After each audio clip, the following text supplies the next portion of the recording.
शिक्षा मित्रों ने काली पट्टी बांधकर मनाया काला दिवस, सौंपा ज्ञापन।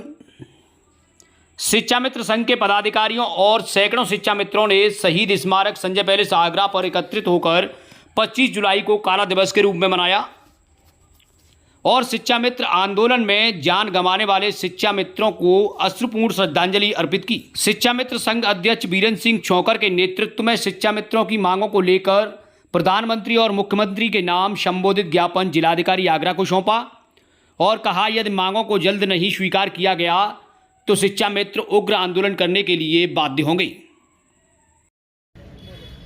क्या नाम है सर आपका? बीरेंद्र सिंह छोकर, जिलाध्यक्ष उत्तर प्रदेश प्राथमिक शिक्षा मित्र संघ जनपद आगरा। किस विषय को लेकर के आप यहाँ इस समय पर एकत्रित हुए हैं? 25 जुलाई 2017 को शिक्षा मित्रों का समायोजन माननीय सर्वोच्च न्यायालय द्वारा निरस्त किया गया था। इस दिन को हम काला दिवस के रूप में मनाते हैं क्योंकि कोर्ट एक निर्णय करते हैं और बड़ा सोच समझ करते हैं, लेकिन कोर्ट ने भी एक फैसला दिया था, फरमान जारी किया था, जिसमें हमारे लाखों लोगों के पेट पर लात मारने का काम किया गया था, जिसे हम आज तक काला दिवस के रूप में मनाते हैं। उसी परिप्रेक्ष्य में आज भी यहाँ एकत्रित हुए। उस निर्णय से आहत होकर के सरकार की उदासीनता से त्रस्त होकर के आज तक हमारे प्रदेश भर में 7,000 से साथी इस दुनिया को छोड़ गए हैं। उसमें आर्थिक तंगी, मानसिक अवसाद, हृदयघात, आत्महत्या, लेकिन सरकार कोई ध्यान नहीं दे रही है। वही हमारे जनपद आगरा की बात की जाए तो अब तक 28-29 साथी हमारे आप देख रहे हैं, आपके सामने है, अभी तक उन्होंने अपना जान दी है। और जिस तरीके से आपकी समस्याओं को लेकर के सरकार से जब बात की जाती है, सरकार हमेशा इस बात को ये ऐसे कहकर टाल देती है कि सब ये माननीय सर्वोच्च न्यायालय का निर्णय है जी। तो आपको क्या लगता है, जब सरकार और तमाम विषयों पर अध्यादेश ले आती है तो आपके विषय पर ये अध्यादेश क्यों नहीं लेकर के आना चाहती, उस निर्णय को पलट क्यों नहीं चाहती? जी, मैं आपकी बात पे आ रहा हूँ। माननीय सर्वोच्च न्यायालय का एक आदेश है, समान कार्य के लिए समान वेतन। आज हमारा शिक्षा मित्र वही काम करता है जो एक अध्यापक करता है, जिसे 80 से 90 हज़ार रुपये वेतन सरकार दे रही है।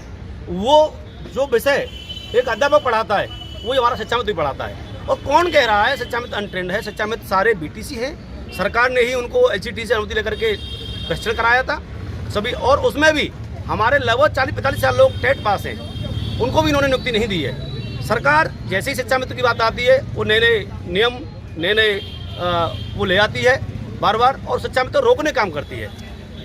अभी हम 2 बार लखनऊ गए, जनवरी और फरवरी में 2 बहुत बड़ी रैलियां हुई। सरकार के बड़े मंत्री कौशल किशोर जी उसमें आए, उन्होंने लंबे चौड़े वादे किए, लेकिन 2006 से लेकर आज तक 1 रुपया शिक्षा मित्रों का नहीं बढ़ाया गया है।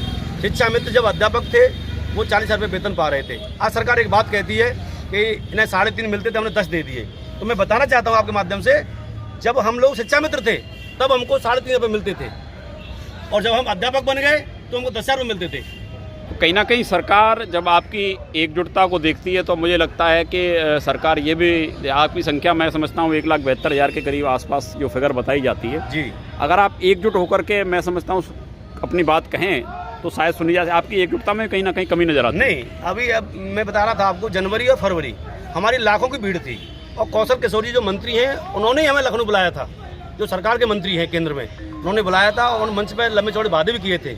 लेकिन जब 2022 का चुनाव था, सारे संविदा कर्मियों का मानदेय में वृद्धि की गई, लेकिन शिक्षा मित्रों का तो मानदेय भी नहीं बढ़ाया गया। अब आप आगे क्या निर्णय लेना चाहते हैं, आगे से क्या रणनीति होगी? मैं उसी बात पे आ रहा हूँ। सुप्रीम कोर्ट ने अपना निर्णय दिया था, उन्होंने ये नहीं कहा था कि आप इनका वेतन इतना कम कर दो और इनसे काम संभाल लो। हम लोग अगर अयोग्य हैं तो मैं बाहर किए जाए। जब काम की बात आती है हक, तो हम योग्य हो जाते हैं, चाहे चुनाव ड्यूटी हो, चाहे BLO ड्यूटी हो, चाहे जनगणना हो, लेकिन जब बात हक की आती है तो हम लोग अयोग्य कर दिए जाते हैं।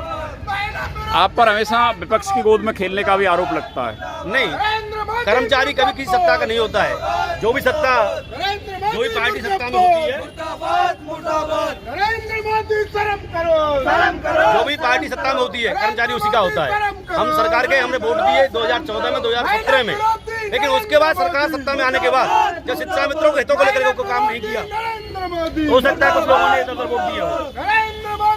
आगामी चुनाव में भी हमारे लोग सब वोट करेंगे, लेकिन सरकार को समझना होगा शिक्षा मित्रों की जो पीड़ा है, आप देख रहे हैं, ये सही माननीय प्रधानमंत्री जी के वादे हैं, ये आप देख रहे हैं। आज ये लोगों की उम्र कहां से कहां पहुंच गई, लेकिन कोई सुनने वाला नहीं है।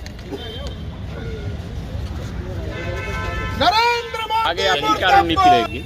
अभी हमारी 2 रैलियां लखनऊ में हुई हैं सर्दियों में। आगामी हम 1 अगस्त के महीने और इंतजार करेंगे। यदि सरकार हमारे भविष्य को लेकर कोई निर्णय नहीं करती है तो हम लोग सितंबर के महीने में लखनऊ में जाकर के पड़ाव डालेंगे और वहीं पर